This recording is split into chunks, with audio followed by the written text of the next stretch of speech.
From threatening to eat their opponent's heart to beefing with cricketers, these are the most outrageous trash talkers in the UFC. Yep, there is a thing called bloodlust. Every fighter wants to dish out pain to their opponents. But Azerbaijani mauler Rafael Fiziev is just taking it to the next level. With UFC 286 on the come-up, Justin Gaethje is getting ready to have his showdown against the mauler, and he might have just met his match. Rafael went explicit in episode 1 of the UFC 286 embedded video blog that he can't wait to go and see himself in the octagon, smell blood, his heart, and eat it right after. Now, that's just a little scary and a little bizarre, might I add. We've seen literal death threats on the mic, courtesy of Jon Jones and Khamzat Chimaev. But kid you not, this is a first. Fiziev is known for his heart. I mean, the man had the nerve to call out Hasbullah after his win at UFC 265. But what does the highlight have to say about this bizarre take by Fiziev? Fight, are you ready? You ready? Fight. Fiziev in black, Bobby Green in the center of the octagon, and what? Green works off inside. Well, an unfazed Justin at a press conference was like, been there, done that. Justin, too, is known as one of the most violent fighters around, but honestly, considering how brutal Rafael Fiziev is in the octagon, I'd be very careful if I were Justin. We all know Justin fights with a big heart, but that isn't an invitation, Fiziev. As scary as this was, our next outrageous trash talk will have your mind blown. For this one, we gotta roll it way back to the OG UFC days. Ken Shamrock versus Tito Ortiz at UFC 40. The fight was highly anticipated, and both fighters tried to bring their A game on the mic. After all, it's the trash talk that sells. I'm gonna beat him down. I'm gonna turn him upside down. Carthy's gonna have to pull me off. Literally. He's gonna have to pull me off. No one wants to see a church service in the press conferences. But in the midst of all the hype and anticipation, your trash talk ends up being, well, trash. I mean, he really took 3 or 4 unanswered elbows. His hands didn't come up to protect his head. I never want to question a referee.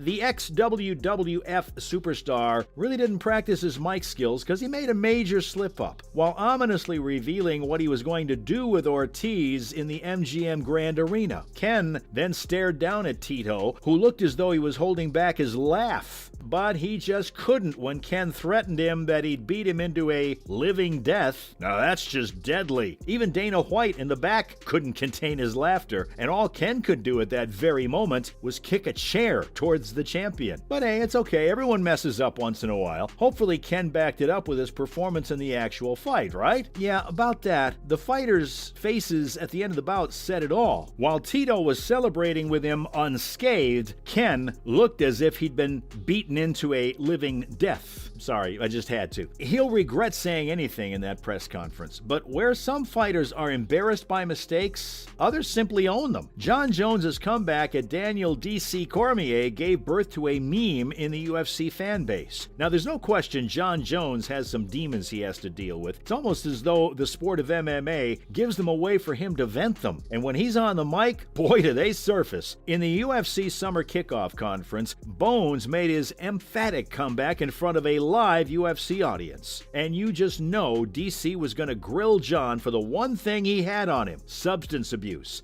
DC kept attacking Jon, questioning whether he'll even make it to UFC 214 or mess it up by doing steroids or cocaine. And after cringing at whatever DC was throwing toward him, Jon shut him down by simply saying, "I beat you after a weekend of cocaine." Oh, snap. And the crowd completely lost it. No matter what DC said after that, it didn't change the fact that Jon did, in fact, destroy DC at UFC 182. The press conference continued, but the fans were all still trying to digest how Jon had flexed on his drug abuse allegation rather than being ashamed about it. GOAT for a reason, folks. But one fighter in the GOAT debate looked a little flustered by the substances he used. The Spider, Anderson Silva, is known for his incredible fluidity when dodging punches. But when it comes to a failed drug test, you really can't duck that one. one. If you don't know, Silva failed not one but two drug tests around his UFC 183 fight with Nick Diaz. When USADA came out with the results, Silva jabbed back by saying the steroids found in his system were due to a contaminated Thai